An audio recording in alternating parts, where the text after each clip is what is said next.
Flowers తెంపుతూ lovers గురించి మాట్లాడుకుందాం. Lovers అంటే ఎవరు? ప్రేమికులు. లవర్స్ ఎవరిని చూసినా ఒక అమ్మాయి కానీ ఒక అబ్బాయి కానీ అసలు ఖాళీగా ఉన్నట్టే అనిపిస్తలే. ప్రపంచంలో కాదు కానీ మన దగ్గర చుట్టుపక్కల ఎవరిని చూసినా కూడా వాళ్ళకి ఏదో ఒక స్టోరీ. కొంచెం గట్టిగా నిలదీసి అడిగితే నా బాయ్ బెస్టీ అంటున్నారు, గర్ల్ బెస్టీ అంటున్నారు. ఎవరో అడపదడప ఒక్కరో ఇద్దరో కొంచెం ఖాళీగా ఉన్నారేమో అంతే. సో నేనేమంటున్నంటే, మీరు కనుక లవ్ మ్యారేజ్ చేసుకోవాలి అనుకుంటే మీ ఫ్యామిలీలో కానీ మీ ఫ్రెండ్స్లో కానీ మీ చుట్టాల్లో కానీ లేకపోతే ఇంకెక్కడ మీ ఊర్లో కానీ లేకపోతే ఇంకెక్కడైనా మీకు తెలిసిన వాళ్ళు కానీ మీరు ఏదన్నా జర్నీ చేస్తున్నప్పుడు మీ పక్కన కూర్చున్న వాళ్ళ దగ్గర లవ్ మ్యారేజ్ అని మీకు అనిపిస్తే వాళ్ళని కానీ ఒక్కసారి కన్సల్ట్ అవ్వండి. వాళ్ళ లైఫ్లో ఏం జరుగుతుంది, లవ్ మ్యారేజ్ చేసుకోవడం వలన వాళ్ళు హ్యాపీగా ఉన్నారా, సాడ్గా ఉన్నారా, వాళ్ళు ఎట్లాంటి సిచ్యువేషన్ ఫేస్ చేస్తున్నారు, వాళ్ళ ఫ్యామిలీ నుంచి కానీ ఆపోజిట్ పర్సన్ ఫ్యామిలీ నుంచి కానీ వాళ్ళకి ఏదైనా ప్రాబ్లమ్స్ ఉందా, ఆ ప్రాబ్లం ఎందుకు వచ్చిందని వాళ్ళు అనుకుంటున్నారు. ఇట్లా కొంచెం కన్సల్ట్ అవ్వండి, తప్పులేదు. ఎందుకంటే ఒకవేళ మీరే లవ్ మ్యారేజ్ చేసుకోవాలనుకుంటే ఇట్లా లేదు, మీ పిల్లలు లేకపోతే సిబ్లింగ్స్ మీకు తెలిసిన వాళ్ళు మీ ఫ్యామిలీ మెంబర్లు ఇంకెవరైనా మీకు లవ్ మ్యారేజ్ వాళ్ళు చేసుకోవడం ఇష్టం లేదు, అదర్ పర్సన్ కరెక్ట్ కాదు అని మీరు అనుకుంటున్నప్పుడు వాళ్ళని కూడా ఇట్లా ఎవరన్నా లవ్ మ్యారేజ్ చేసుకున్న వాళ్ళ దగ్గరికి పంపించండి కౌన్సిలింగ్ లాగా. ఎందుకంటే ఆల్రెడీ ఫేస్ చేసిన వాళ్ళది చెప్తేనే కొంచెం అర్థమవుతుంది. అంత ఈజీ కాదు. పెళ్ళి చేసుకున్న తర్వాతకి ఏం చేయలేం. పెళ్ళి అనేది చాలా పెద్ద ప్రాసెస్. ఆఫ్టర్ మ్యారేజ్ నిజంగా ఏ స్టెప్ తీసుకోవాలన్నా కూడా పార్ట్నర్స్ ఇద్దరు కూడా ఫ్యామిలీ గురించి, సొసైటీ గురించి, ఒకవేళ పిల్లలు ఉంటే పిల్లల గురించి ఎన్ని ఆలోచించాలో. అదే పెళ్ళికి ముందే ఒక క్లారిటీ ఉంటే బెటర్. లవ్ మ్యారేజ్ గురించే ఎందుకు స్పెషల్గా చెప్పాలి అని అంటే, అసలు మనం ఎంచుకున్న పర్సన్ కదా. ఎట్లుంటుందంటే మనం క్లారిటీగా ఉన్నాం, కరెక్ట్గా ఉన్నాం, వాళ్ళు కరెక్ట్గా ఉన్నారు, అదంతా ఒక్కొక్కసారి ఫేక్ అయి ఉండొచ్చు కూడా. ఎందుకంటే మనం గుడ్డిగా నమ్ముతాం. మన ఏజ్ అయి ఉండొచ్చు, మన సిచ్యువేషన్ అయి ఉండొచ్చు. మనం అట్లా తీసుకెళ్ళిపోతాయి.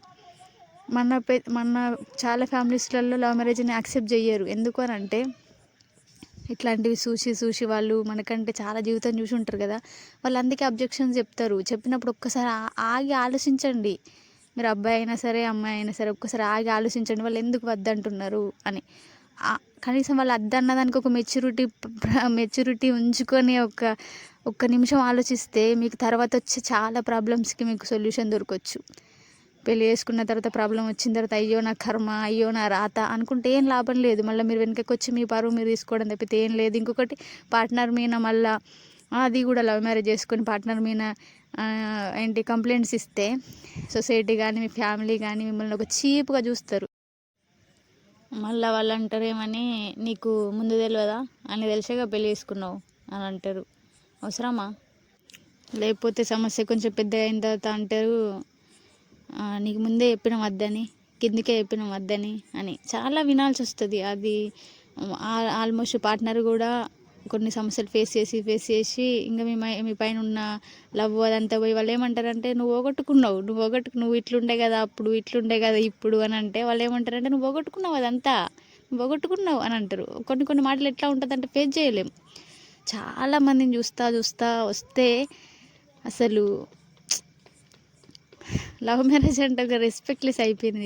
నిజంగానే లవ్ మ్యారేజ్కి రెస్పెక్ట్ ఉండదు అనుకుంటాం, కానీ నిజంగానే లవ్ మ్యారేజ్ చేసుకున్న అమ్మాయికి కానీ అబ్బాయికి కానీ ఆ రెస్పెక్ట్ అనేది ఉండదు.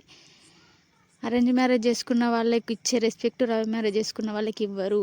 సొసైటీలో అదే జరుగుతుంది. కానీ చాలామంది లవ్ మ్యారేజ్ చేసుకుంటున్నారు, కానీ ఎట్లా ఉన్నారంటే వాళ్ళిద్దరూ బాండింగ్ బాగున్నప్పుడు ఎవరు రెస్పెక్ట్ ఇవ్వాల్సిన అవసరం కానీ ఇంకేది కానీ అవసరం లేదు. కానీ ఎప్పుడైతే వాళ్ళిద్దరి మధ్యలో బాండ్ సరిగా లేదు, అండర్స్టాండింగ్ సరిగా లేదు అన్నప్పుడు ఖచ్చితంగా చాలా ప్రాబ్లమ్స్ ఫేస్ చేయాలి. అందులో ఎంతమంది ఎంటర్ అవుతారంటే, ఫ్యామిలీ, ఫ్రెండ్స్, చుట్టుపక్కల వాళ్ళు, మీ ఊరు వాళ్ళు, మీ పక్క ఊరు వాళ్ళు, అందరూ కూడా ఎంటర్ అవుతారు.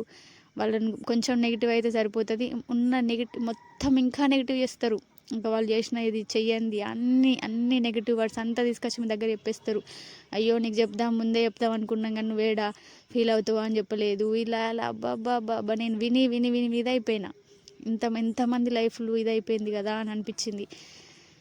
అందుకే లవ్ మ్యారేజ్ చేసుకోవాలి అని మీరు అనుకుంటే ప్లీజ్ ఎవరినన్నా లవ్ మ్యారేజ్ చేసుకున్న వాళ్ళని కన్సల్ట్ అవ్వండి. ఒకసారి వాళ్ళు చెప్తారు వాళ్ళ లైఫ్లో ఏం జరిగింది అని. కొంచెం ఎగిరిత పడకండి ప్లీజ్.